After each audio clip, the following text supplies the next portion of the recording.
Sandra, let's bring in Arkansas Republican Senator Tom Cotton. He's a member of the Senate Armed Services Committee. So, Senator, China's reaction so far has been, I guess, restrained. It's mostly rhetoric. They're saying in a statement, quote, China strongly urges the United States to stop playing the Taiwan card, using Taiwan to contain China, should stop meddling on Taiwan and interfering in China's internal affairs, should stop supporting and conniving at Taiwan independent separatist forces in any form. It should stop its acts of saying one thing but doing the opposite on the Taiwan question. Again, a lot of rhetoric, a lot of bluster, fairly restrained, though, in terms of action.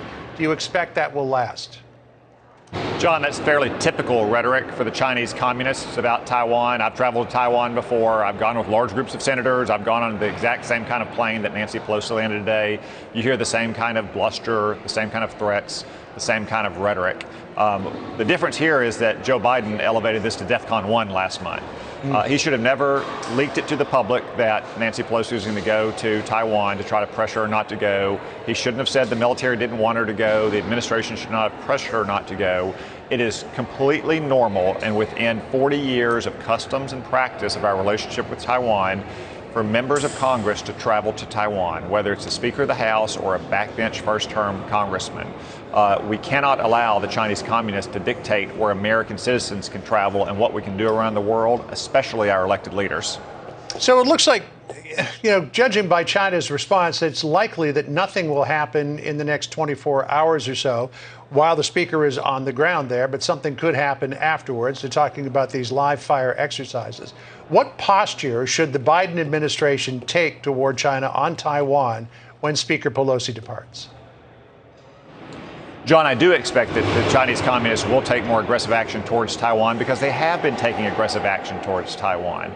They've been entering Taiwanese airspace for months and months to degrade Taiwan's Air Force or to test its reactions. They've taken these provocative actions in part because they think they can get away with it. What it's well past time to do is for the United States to make clear that we will support Taiwan if the Chinese communists go for the jugular. If they try to invade and annex Taiwan, we will support them, and we will do so militarily.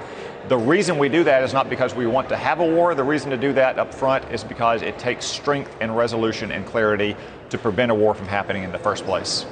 Senator, let me ask you about something else that we were just talking with Jon Stewart and Mindy Byer about, and that is the PACT Act to provide funding to treat veterans who are coming down with grave illnesses because of exposure to burn pits in Iraq and Afghanistan. You voted initially for the bill in June. You voted against it when it came back from the House. Why did you vote against it? What needs to change in order for it to get your support?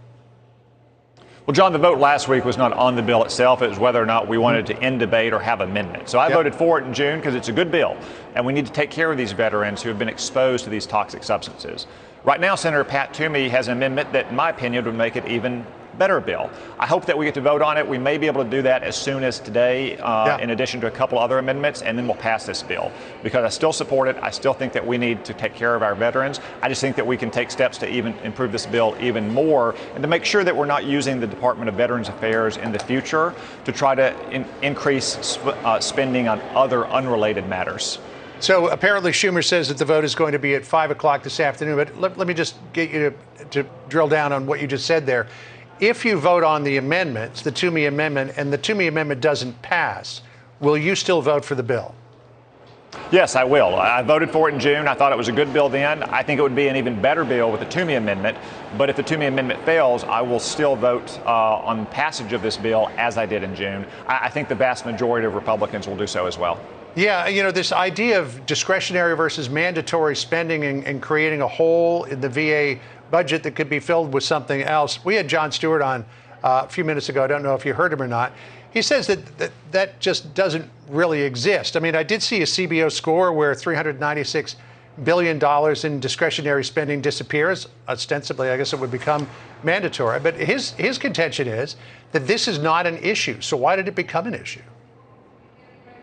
Well, I had a good conversation with Mr. Stewart and several other of the veterans advocates up here today. This is an area where we just disagree. I do think that the Democrats in the future might try to use this somewhat obscure budgetary point to get more unrelated spending that's not for the benefit of veterans. That's why I support the Toomey Amendment.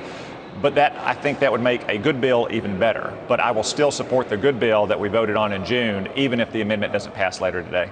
So is it your belief that after this vote at 5 o'clock, the PACT Act will indeed be ready for the president to sign it as it is? Or would it have to go back? I mean, I guess it would have to go back to the House if the Toomey Amendment passes. Well, John, I can't predict how the vote is going to go on the Toomey Amendment. I do believe a couple other senators are trying to get amendments as well. I can't speak for every other senator, so I don't know what will pass or what may not pass this afternoon. But I do believe that we'll have an agreement to vote on any and all amendments later today, and we'll have a vote on passage in the Senate today. And do you think that if you had a vote on passage, that it will be in the affirmative? Yes, I do. Okay. Senator Tom Cotton of Arkansas, always great to catch up with you. Thank you so much. Thanks, John.